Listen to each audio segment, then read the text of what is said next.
The Chinese, they don't need to buy gold. I know that for the very simple reason that they've accumulated all their gold. They haven't told us about it. I reckon they've got about 20,000 tons hidden from us, and that's the state. And bear in mind also that the Chinese people have got another 17,000 tons roughly. So, you've got about 37 to 40,000 tons of gold in China between the state and its people. They don't need to buy gold. They've got all that. But what they want to do is they want to get rid of their dollars. So what do? They buy copper. They buy nickel. They buy zinc. They buy lead. They buy food, like lean hogs. They buy lumber up 250% since March the 23rd, when the Fed turned around and said, deflation, forget it. We're going to print until the cows come home. Whatever it takes, we're going to print. So you've got the U.S.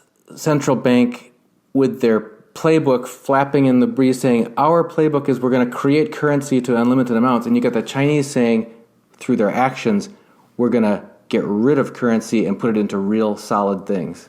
Correct. Two completely different approaches to this coming situation. Correct. You say two different approaches. One has got the problem, the other has got the solution. The US has the problem. Markets eventually undo everything that a central bank does. That is going to happen, and it's going to happen very soon. And the time it will happen will probably be when the S&P starts going down sharply. And it may have started, I don't know, it might have another rise. I'm not guessing on the timing of that at all. All I can tell you is that it is soon.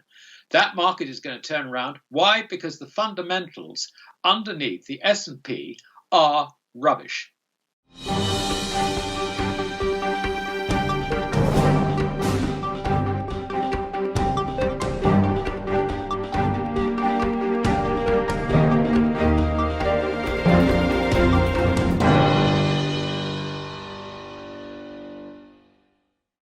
Welcome back to Liberty and Finance. I'm Reluctant Preppers. We have a eagerly anticipated guest. Alasdair Macleod is the head of research at goldmoney.com. He joins us this Friday, September 11th, 2020. Alasdair, thank you for granting us this interview. No, that's my pleasure, DK. You've been on the mind of a lot of our viewers because you've made some very dire predictions about things that may happen in the last half of the year here, including a banking crisis and even a fiat currency crisis. Those are potentially tumultuous events in people's lives. Most recently, you just came out with an article, I guess it was yesterday, our time, in the Gold Money Research Insights called Inflation, Deflation, and Other Fallacies. But I'd like to read one sentence from the intro to that article that kind of blows it open. Modern states' overriding determination to access the wealth of their electorate instead of being driven by a genuine and considered concern for their welfare. Monetary inflation, which has become runaway, transfers wealth to the state from producers and consumers and is about to accelerate. Everything about macroeconomics is now with that single economically destructive objective in mind. And you mentioned that this article was going to contain the answer to a provocative question that appeared on a tweet from Zero Hedge about a Bloomberg article on hoarding of foodstuffs and other things in China. And the title of that article is What Possible Disruption is Coming That Requires China to Start Massive Stockpiling of All Possible Commodities. There's something very big afoot. We've heard that the state of Washington is hoarding unprecedented levels, warehousing foodstuffs and other emergency supplies. You've got the country of China doing things on the scale that they've never done before. You're watching this and you're saying, I think I know what the answer is, people. Could you enlighten us? Yeah, it's really very simple. I used Gibson's paradox, which is something that I resolved about 5 years ago. It defeated Keynes and Irving Fisher and Milton Friedman and various others because they were looking at it from the wrong end. Basically, the reason I'll come on to answer your question, if you like, in a slightly roundabout way. But That's the point fine. about it is that Gibson's paradox demonstrated that the wholesale cost of borrowing tracked the level of prices. Now, this is very different from trying to correlate the rate of inflation with interest rates. In other words, the changes with interest rates. There is absolutely no correlation between the two. The problem is that the central banks try to use interest rates to manage the rate of inflation. Gibson's paradox demonstrated that that does not work. The problem was that because nobody could solve the paradox, what they did was they just ignored it. So we're now in a situation where they've ignored Gibson's paradox. In other words, they've ignored the evidence because they can't understand why. And basically, they've just screwed up the whole system. But if we return to the paradox, we know that the rate of borrowing for a business investing in production works on the basis that they know, or they can work out more or less what the price of their product is going to be in the market, because that is the skill of the entrepreneur. He works out that the market needs something, and if he is a successful entrepreneur, he has a pretty good idea what he can sell that product for. So he then works back in his economic calculation to work out what he can afford to pay to raise the capital to invest in production. Yeah? Makes sense. Now, what this means is this just blows a hole, huge great hole in the macroeconomic concept of the relationship between savings and investment. People like Keynes assumed that savers save and they demand a rate, if you like, from industry. In other words, they were sort of looking at the savers as usurers, if you like, demanding money from hardworking entrepreneurs and people sort of trying to make things. They got it completely the wrong way. What happens is that the businessman has to bid up to encourage people to defer their consumption, because naturally they'd rather spend today. So what you've got to do is you've got to bid the rate up to the point where some people will say, I think I'm going to put this money aside because I'm attracted by the return that I'm being offered by the entrepreneur. Yeah? Do you see? So, in other words, I mean? Entrepreneurs who are going to create production in the future have to basically provide an attractive offer of how much they're willing to pay to borrow that money, so much that it attracts people to not spend it and get immediate gratification from it, but instead to invest it in their enterprise. Yeah. Now, what this means is that the prices, the general price level, if that rises, then the entrepreneur, understanding that prices are rising, will be able, can afford to pay more to attract savings into his production. Yeah. So what you end up with is a situation which no Keynesian or macroeconomist in the markets at the moment understands. If interest rates rise, then gold goes down because it doesn't yield anything. That's the theory. But the relationship actually is not interest rates and the price level, because gold as sound money is representative of the prices of everything else, of all the commodities. So if you get rising interest rates, which is inevitably going to happen when the dollar runs into a crisis, gold is not going to go down. Gold is going to go up with the interest rates. Now, it sounds counterintuitive, but this is actually what happened in the 1970s. And it's actually what happened the whole way through from 1750 to 1970, which I demonstrated in one of the charts there. So the situation as far as commodities is concerned is that because gold is in effect representative of commodities, because, what you do, you make things, okay? So you put together commodities, produce them into a product, and you sell it into the market. And the reason you do that is to gain the money so that you can go and buy the things that you don't make, the goods and services that you need. Money is just that little bit in the middle which allows you to translate your production into your consumption. That's all it is. That is all monetary gold is. So you can see from that relationship between gold and the commodities, which are the feedstock for the things that you buy, they all move at the same time. So, and this is why, people say that the price of a toga, a good quality toga, is the same as a decent suit today. I mean, really what they're saying is that the purchasing power of gold stays roughly the same throughout the centuries, which is broadly true. I mean, there is some fluctuation, but nothing like the fluctuation we get with paper currencies. So the situation, coming in a roundabout way to answer your question, the problem that we now have is that we know that there is going to be a collapse of financial assets. Why? Because interest rates are going to have to go up because of the massive production of money, if you like, dollar money, which is currency just into the system. Yeah. Now, at some stage, the foreigners are going to start reducing their position. And if I can come back to the Chinese are selling treasuries and they're selling dollars to buy commodities. And this is why commodities are rising as far as people are concerned. They say, well, it's those damn Chinese, they're buying commodities. But actually, if you think on their strategy, what they're doing is they're dumping dollars for commodities. They can go out and buy commodities any time.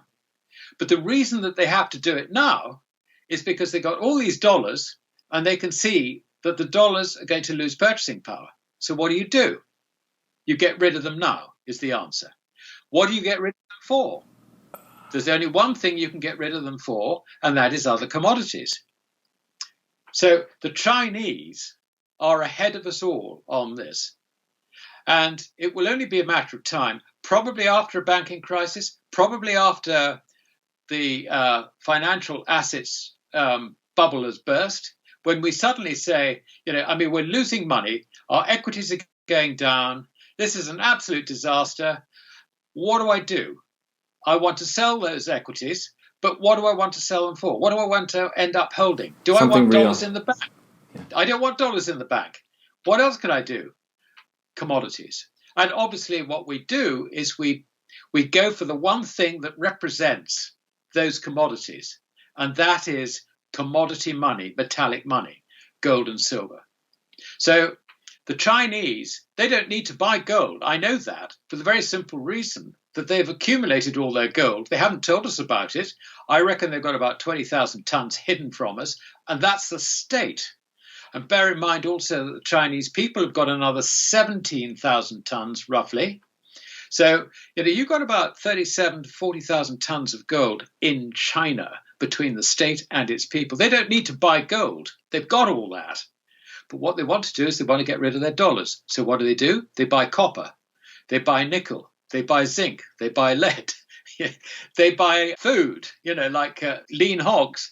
They buy lumber up 250% since March the 23rd, when the Fed turned around and said, deflation, forget it. We're going to print until the cows come home. Whatever it takes, we're going to print. That was March the 23rd. And since then, lumber is up 250%. So you've got the U.S.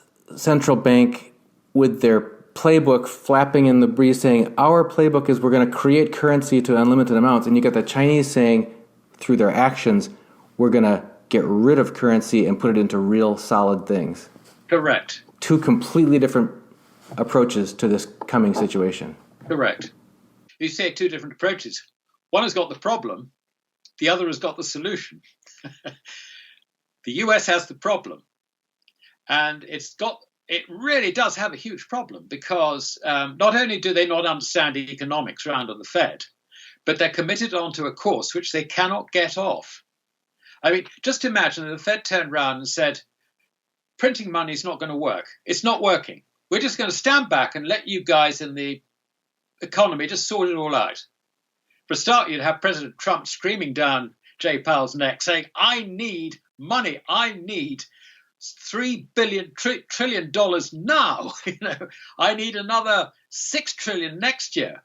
How can you do this to me? I need the money. I'm not going to raise the taxes. You've got to produce the money. So, they're stuck. They cannot do anything about it. And of course, as soon as the foreigners understand this, and remember the foreigners have got 21 trillion of securities at current valuations in the market.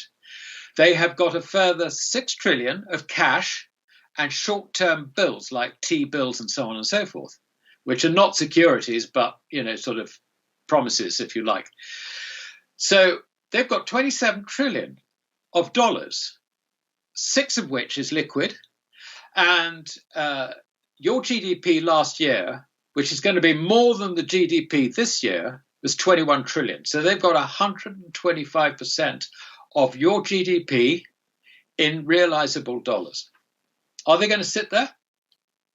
No. The Chinese are already selling T-bills. They're already selling US treasuries. They're already selling other dollars. Now, this is not something that they really wanted to do, because remember that of their $3 trillion, they have lent over $1 trillion of those to all their client states, all the people who provide them with raw materials and things like that, and on the Silk Road routes. So the whole of sub-Saharan Africa owes money to China. What do they owe it in? Dollars. So if China's going to get paid back in dollars, its first default is it wants to see value in those dollars, because that is the whip hand it has over those countries. If you make the dollar zero, then they lose all that power. So this is not something that they actually want, but they've decided it is happening. And not only have they decided it is happening, but your deep state, your President Trump, whatever, has been waging a financial war against China. And China, in effect, is triggering the nuclear option, the financial nuclear option, because it's got no alternative. It's been pushed into this situation because of the Fed's policies, which are destroying the purchasing power of the dollar. Well, that's a rosy summation. I'm trying to decide which part of that beast to poke next. Oh, I know. One thing you didn't go into, but I'll bring it up. You mentioned interest rates have to increase. Okay, so you've got Jay Powell and the Fed saying on the one side, we're going to keep rates low for as far as we can see. Rates are going to be low. They're not going up. Yep. And you've got Alasdair Macleod saying they have to rise. That's one question. So why the difference? Number two is, if rates do go up, isn't another cataclysm of that is what it does to the solvency of all the sovereign states around the world who are carrying unheard of amounts of sovereign debt. So if you could first go, why the gap between low interest rates forever versus you say they have to rise? Can we start with that? Okay. Well, yes. Okay, we'll tackle that one first. Your Bureau of Labor Statistics says that the rate of inflation is 2%. It's not. We're having John Williams from shadowstats.com on again in about a week and a half, so we'll get that straightened out. Okay. He has said that is closer to 10%. I think he's a bit under 10%. Chatwood Index, if you analyze that, that's an average of 10.1%, rising. This is over 50 cities, rising from last year where it was about, I think, 9.8, 9.9%. There's some variation in that. Some of it as high as 13 and a bit percent. And one place, I can't remember, is down at about 9.8. So you've got some variation in the rates amongst the various cities. But basically, the rate is closer to 10%, and it's been running like that for the last 10 years. 10%, 10%, 10%, 10%. Not 2%. 2% is a gold sort figure, like you go on your spreadsheet. I want to show it 2%. How do I get to 2%? You just basically put GoldSeek in, and it'll produce all the numbers to give you 2%. That's basically what the BLS are in effect doing. Now, the problem that America has is that it's got this combination of foreigners who own dollars and who do not need to own dollars because they can buy them at any time. They're natural sellers of dollars, and you've got the BLS telling fibs about the rate of inflation. This is something that is going to be found out. It's going to happen. It's as simple as that. Markets eventually undo everything that a central bank does. That is going to happen, and it's going to happen very soon. And the time it will happen will probably be when the S&P starts going down sharply. And it may have started, I don't know, it might have another rise. I'm not guessing on the timing of that at all. All I can tell you is that it is soon. That market is going to turn around. Why? Because the fundamentals underneath the S&P are rubbish. Under the FTSE in London, it is equally rubbish. Throughout Europe, equity valuations are equally divorced from reality. The Main Street, you've got Wall Street, Main Street. They just don't talk to each other. I mean, it's just extraordinary. Anyway, for whatever reason, the fact is that markets are in this extraordinarily overblown financial asset bubble. That will implode. And when it implodes, the dollar starts going down with it. And at that moment, the analysts, you and me and various others, will look at it and say, why is the dollar going down? The rate of inflation isn't 2%, it's quite a bit more. And then we'll start doing some more arithmetic. We will look at what happens to the purchasing power of a currency in an economy which is contracting. Now, if you talk to a macroeconomist, a neo-Keynesian, for them, the answer is very simple. If you get a contracting economy, you'll get falling prices. And that is deflation, and that's very bad. And we've got to try and bring forward consumption, discourage savers, bring their consumption forward to get the economy to recover. I think I've told the story as they tell it. Is that right? Yeah. Yes. They're wrong because they've ignored something called Say's law. What Say's law says is that we are consumers and we are producers. We both consume and we produce. The extent to which we consume depends on how much we produce. If you just look at the consumption side and say there's not enough consumption, you're ignoring the fact that at the same time, production is going down the tubes as well. The effect is that you've got more money because you've printed money into a contracting economy, chasing fewer goods. So what happens to the purchasing power of the money? It's quite simple. It collapses. And that is what we're going to be faced with. The Chinese have spotted it. And the reason they're selling the dollar is not to buy commodities, which they can buy any time, but to get rid of the dollar. And that is the outcome that my article foresaw. And this leads to inevitable rise of interest rates. Yes, simply because if you've got a currency going down the pan, then your time preference, if you like, if I've got to earn cash in a contracting, in a currency that's losing purchasing power, my time preference is going to rise big time. I mean, would you hold Argentinian pesos at an interest rate of less than 50%? Not currently. No.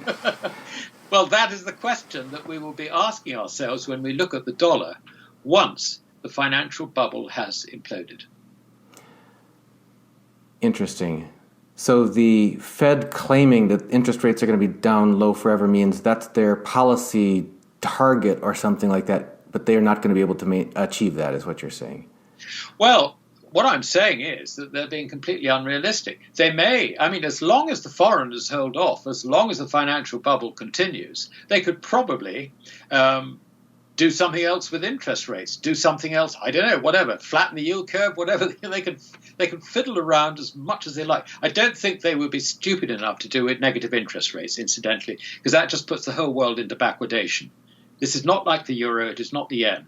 We're talking about the reserve currency. If you get negative interest rates on that, the world goes into backwardation. And that's something that people ought to think about. It's a very, very severe situation. It will collapse the whole thing. Okay, so let's say interest rates do rise despite the policies of the Fed.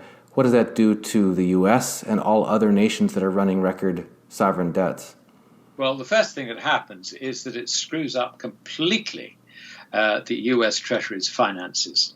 And it means that as far as foreigners are concerned, every time they look at the situation, it just gets worse and worse and worse. Because it's one thing, in 2019, I think it was the Congressional Budget Office, which does the sort of budget estimates, reckoned that the interest cost was $380 billion. That was last year. This year, you have got a budget deficit which is going for $3 trillion. On top of that, because most of the government's debt is not long term. It's within I think it's an average of about 4 or 5 years to maturity, something like that. You can find that quite a lot of that gets rolled over in the next year, as well as new funding. On top of that, you've got next year's budget deficit, which could easily be in excess of 5 trillion. That being the case, we're very rapidly getting up to a situation where even without rises in interest rates, rises in bond yields, which is what the government has to pay to borrow, you could be approaching $1 trillion. I think it would be short of $1 trillion, but not too far short of $1 trillion of interest cost alone on outstanding debt. Now, if you get a rise in interest rates from there, let's go with John Williams' idea of somewhere. I think he would probably say somewhere between 8 and 10% inflation. Right. Okay. Yep. What would interest rates have to be to protect the dollar? I mean, I would have thought somewhere between, say, 8 and 11%. Right.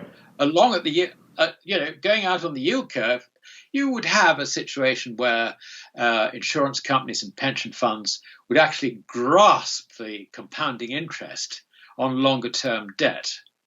But that would be fine as long as people think that this is a short term problem, which somehow will get resolved. We don't know how, but it just can't go on like this. So surely, there will be a solution, and it would mean that, let's say, if we can buy 10-year debt at a yield of 8%, then this is going to resolve itself. And when it's resolved itself, that 8% will look actually a very good return. You'll go from there to a realization that actually what's happening is that the US government is in a debt trap from which there is no escape other than a collapsing currency. Then what yield? I mean, 10%, 20%, 30%. What is it in Argentina? I don't know. But this is what we're getting towards. This is the scenario which is beginning to unfold. I won't say it'll go the whole way at this stage. I personally think it will, because I can't see how it can be stopped. But China has spotted this. They know what's going on with the dollar. And as far as they're concerned, they have indicated that they will unwind their dollar position into commodities over the next year or two. And this is part of a new 5-year plan as well, which I think starts from 21 to 26. So, they've indicated that they will do this over the next year or two. But the developments that are likely to occur mean that this is going to happen a lot more quickly than the Chinese are saying. So if anything, they're going to accelerate their selling of dollars, which will add to the problems. And not only that, but this is sending a signal to all the other governments in Asia, governments elsewhere. So getting to your point about governments who have borrowed in dollars, what do?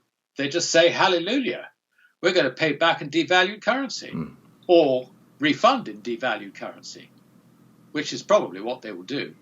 But I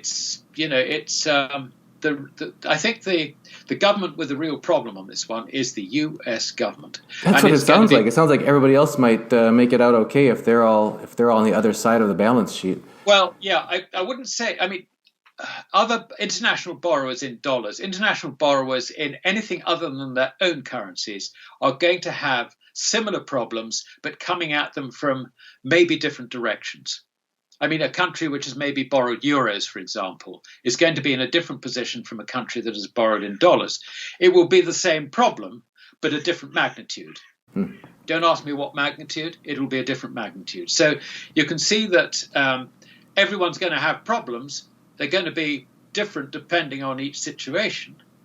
And some countries which have long-term borrowings in dollars can just sort of sit there and say, as long as they don't need to raise any more money at this stage, they can just sit there and say, our liabilities are going away.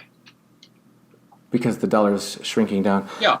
Okay, so what about the Fed having already announced that it is doing and is going to increase doing what people have been accusing it of doing for a long time, and that is directly buying the debt in order to influence the yield curve, as you mentioned earlier, you said in raising interest rates is inevitable because who would, hedge funds, retirement plans, who would want to hold long-term U.S. debt unless you can get a more attractive yield out there because you don't have that much confidence. But if the Fed says, in this world of Keynesian no limits, we'll just keep sopping up all those dollars that are coming home from the foreign holders. We're going to keep sopping up the debt and just holding the rates down.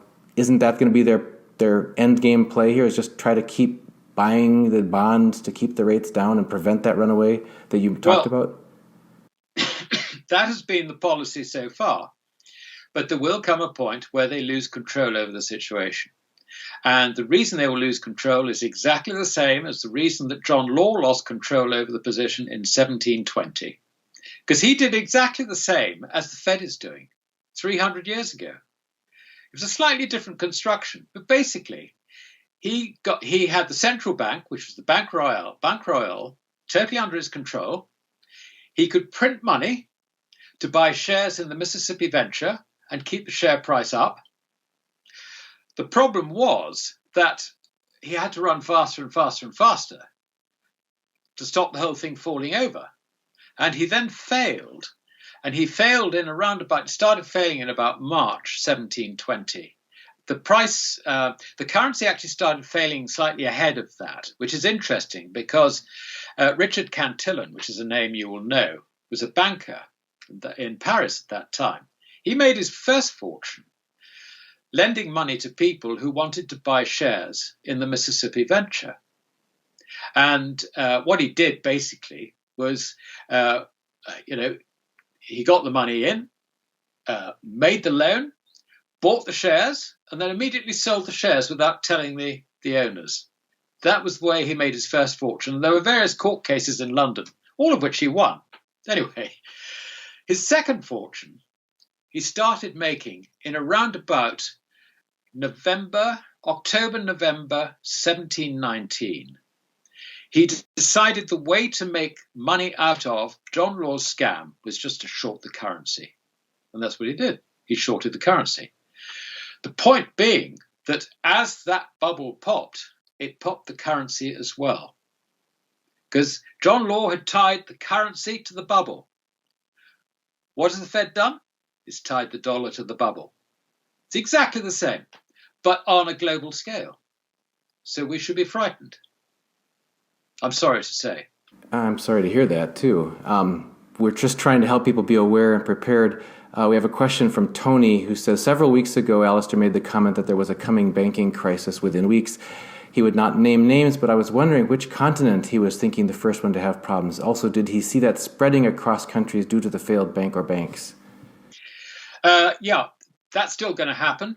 I'm amazed it hasn't happened yet, but I'm very often a bit early on these things. When it comes to, I can identify a number of areas which are of concern. The first is the Eurozone. There are a number of GSIB banks, GSIBs being the globally systemically important banks. These banks have to have larger cash buffers than an ordinary, sort of run-of-the-mill commercial bank.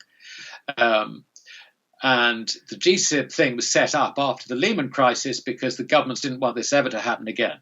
But there are a number of banks in Europe which are horrendously geared. And I'll mention one, just as an example. I'm not going to claim that this is the first one that fails by any manner of means. But if you look at Société Générale, which is a GSIB based in France.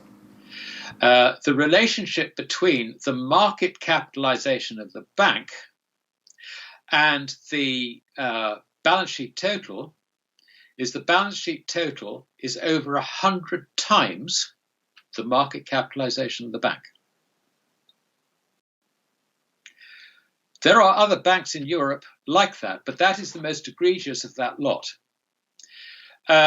We have potential problems in London.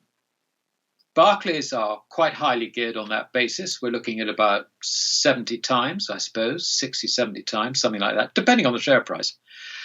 But also we have got Hong Kong Shanghai Bank and Standard Chartered Bank, which are not so highly geared, but are worryingly exposed to Hong Kong and China. The Chinese banks, even though they are controlled by the government, are listed in the Shanghai Stock Exchange, and those are also looking at the lows of the year, because this is the other thing. If I see a share price of a GSIB hitting lows for the year, particularly when we've had this ramp up in the S&P and the Shanghai Stock Exchange and so on and so forth, banks that are hitting lows are a warning sign to my mind. And all the major banks in China which are listed are in that category. In America, your banks are relatively safe, relatively secure. Your problem, I think, is, there's one bank which I think the weakest of all the banks in that is Wells Fargo, on my analysis. But compared with other international banks, Wells Fargo is actually pretty good. So that is not where the worry comes, I think, as far as America is concerned, as far as dollar markets are concerned. The worry comes from counterparty relationships, because obviously all these banks are dealing in derivative markets and so on. They've got risk profiles with each other the whole way along. And you've got to also think that if we start wiping out quite large sections of one banking community, let's say the Eurozone, then, and I haven't even mentioned things like Deutsche Bank, and Commerzbank is not even, that's a bank at risk, big time, but it's not even a GSIB. So, there are smaller banks which could also upset the whole thing. I think, with numbers like that, it's only a matter of time. And the reason it is only a matter of time is that the bankruptcies on Main Street are growing and growing and growing. So the bad debts are growing and growing and growing. So these balance sheets are becoming less and less believable. Let me put it that way. In this environment, Jacques Perrault asks, with geopolitical tensions building, people talk about monetary system, the reform being blocked by U.S. banks, and refusing to abandon exorbitant privilege of the U.S. dollar as a global reserve currency. At some point, China will be forced to dump U.S. debt, triggering a cascade of events. Political turmoil in the U.S. will worsen. Is there another solution to this hidden but yet massive crisis other than war to cover the elite's wrongdoings? We've just described the situation which your correspondence refers to. I can't see another solution. For there to be a solution, the central banks have to abandon their current monetary policies. I just can't see that happening. They're in exactly the same position as Havenstein was with the German central bank in 1922-23. He was quoted as proudly saying that they're managing to print more money than they ever have before because they've got, 12 printing presses running 24 hours a day. They're churning it out at an enormous rate. But when you get into a debt trap, a central banker has no option. And nobody has voted for you to bring forward the crisis, which is inevitable. They vote so that you defer the crisis. They don't want to see a crisis. So what do? You're not employed at the Fed, let's say, as a central banker, basically to bring down the house of cards, to collapse the whole thing. You're not employed to do that. You're employed to prevent it. So what are you going to do? You're just going to print. There's nothing else you can do. The alternative really is for the government to raise taxes to cover all that outstanding liability. Can't see that. Not at the scale that we're talking about. And the other thing is, of course, the intellectual environment is one of Keynesian economists who will insist that you have to stimulate. Yeah. There are no voices, credible voices, in position of power to come up with a counter argument. I can come up with a counter argument, but I'm not in power.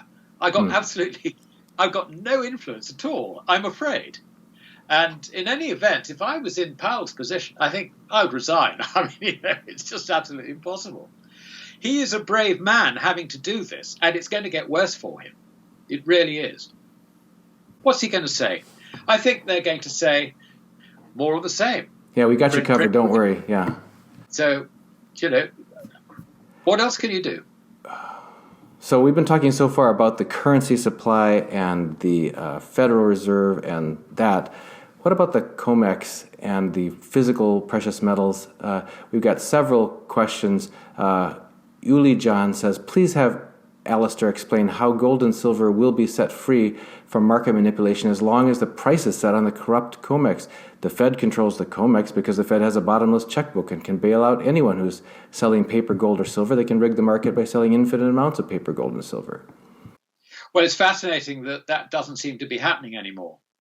I think what's happening with the bullion banks is that the bullion banks are all divisions of larger banks. So that, when we talk about JP Morgan being a bullion bank, it's just a department in a far larger entity.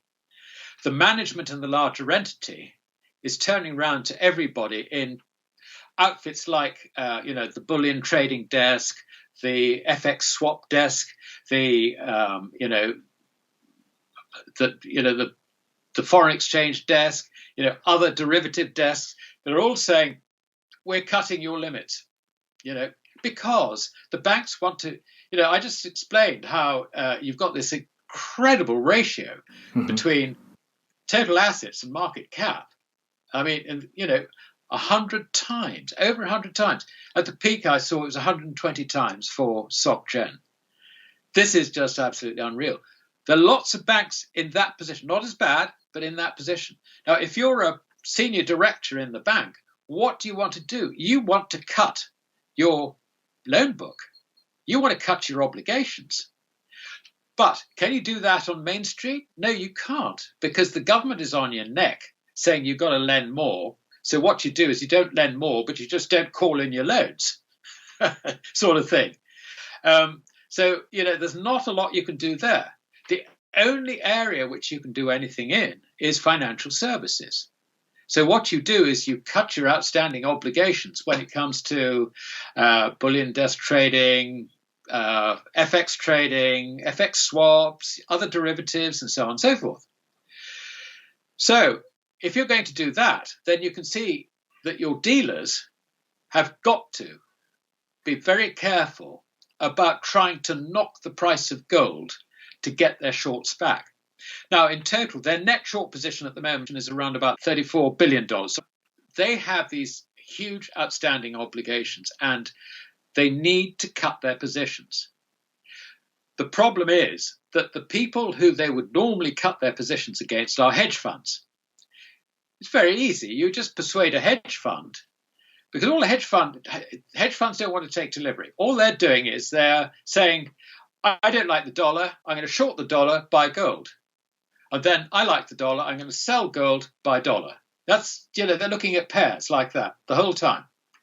So what they do is, what the bullion banks do is they detect the time when, the technicals make the hedge funds more interested in, say, buying the dollar, so they can then put pressure on the price of gold, start triggering some stops, get the hedge funds to chase out of gold and go wherever they want to go, because they can suddenly see the trend has changed. And that way they get the shorts back. And it's easy peasy, lovely stuff. But the hedge funds are not long of the market. It's the other reportables who are long of the market. And the other reportables are basically players on the market which don't fit into the other categories. The other categories being producers, swaps, and managed money. They don't fit into any of those categories. So these are foreigners dealing in Globex. They are, they may be investment funds, the ultra rich, old money, real money, that sort of thing, whoever it might be. And they're standing for delivery. That's why suddenly you're finding that 160 tons is stood for delivery on the active contract. So what do these bullion bank trading desks do? They've got to be extremely careful. And that is why we just see the price at the moment just trading sideways against the background which I've just described of what's going to happen to the price of gold, what's going to happen to the financial bubble and all the rest of it. This is a very febrile atmosphere. And I just don't see any bullion bank putting their neck out, sticking their neck out, trying desperately to bash the market hard. If the hedge funds decide that the rally in the dollar is likely to continue for the moment, because certainly, I mean, from an American perspective, you look at the euro, which is the main counterpart on the trade weighted, and you think, forget that. We don't like the euro. So, there is going to be a bounce in the dollar. There has been a bounce in the dollar. How long it goes, I just don't know. But you can see that the hedge funds could be persuaded to short gold, buy dollar. And I can tell you that the bullion banks are sitting there praying that would happen. They have lost control of the situation. They have controlled the situation in the past. They no longer have control over it. So this is an interesting change. And incidentally, I'll just say about silver, the bullion banks have got an even book on silver. They know that silver is very difficult. They just don't want to get into trouble. They've got an even book. They're going to keep an even book. The dynamics there are very, very different. Pete Gerard asks, on Alasdair's previous appearance, he advised people having a couple years dry powder outside the system to see one through a banking or currency collapse and reset, enough to pay off debts. Is there any other practical advice Alasdair can give us to see us through this period? This is a difficult one because, the story that I'm producing is very black and white. And this is something that people don't like, don't buy in. You'll find nobody else will recommend a black and white story. They will always say spread risks, have lots of different things and all the rest of it. This is becoming a very polarized situation, in my opinion.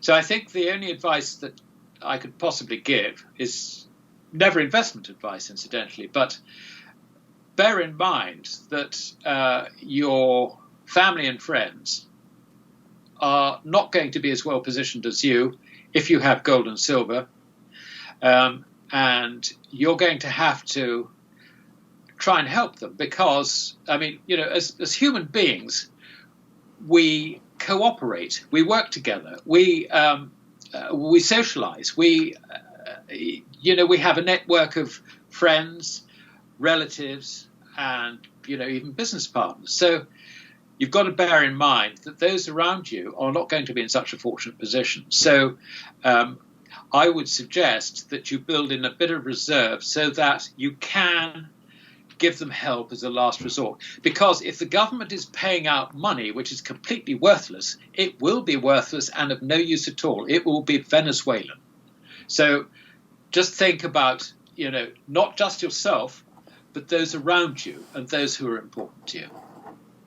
Just this morning, my wife and I woke up and said to each other, we've got to send a note to our children, and we've got children all over the country and grandchildren and so on, and we sent them a link to your article and other things referencing some of this coming calamity and urging them, even if it didn't come obviously to them, just to say, please, humor us this time and please set aside extra non-perishables, things that you would normally go out and obtain on a weekly, monthly basis. Just what if you had to stay in for a month or two, or what if the normal supply chains weren't working and you couldn't get those things that you normally can get? What would you do?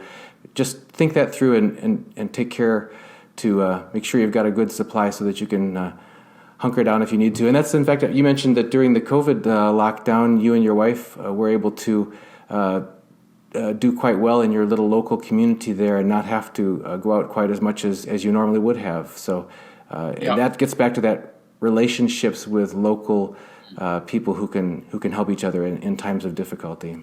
Absolutely, yes. And I think your advice to your family is extremely sound. Yeah. Well, Alasdair, it's been generous of you to take your Friday evening to spend with us. We're going to try to get this up for everyone's benefit right away. Just thank you, as always, and especially this time for joining us on Liberty and Finance and Reluctant Preppers. That's my pleasure, DK.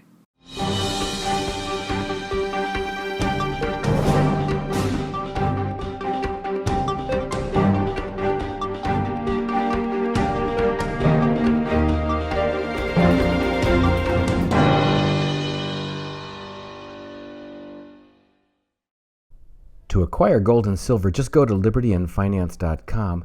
When the main site comes up, click on Bullion Sales. That's libertyandfinance.com, Bullion Sales. You'll see my name, Dunnigan Kaiser, my phone number, and my associate, Kaiser Johnson, his phone number, our email, libertyandfinance@protonmail.com.